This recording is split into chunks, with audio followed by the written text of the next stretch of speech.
Hey everyone, in this video I will show you how to delete all your Google photo at once. So to delete all your photo, first of all you have to select your first photo. Then click on the check icon. Then go to the bottom of the page and you have to select or your last photo too. Press left shift key.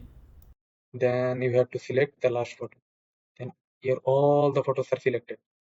I have only 33 photos in my Google Photos.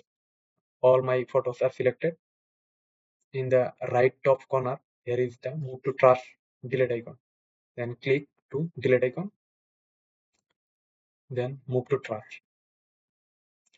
All my photo are in the trash. If I want to delete from trash as well, then again I have to select the first photo first and then go to the last photo.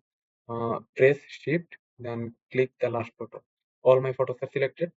Now click delete permanently and delete.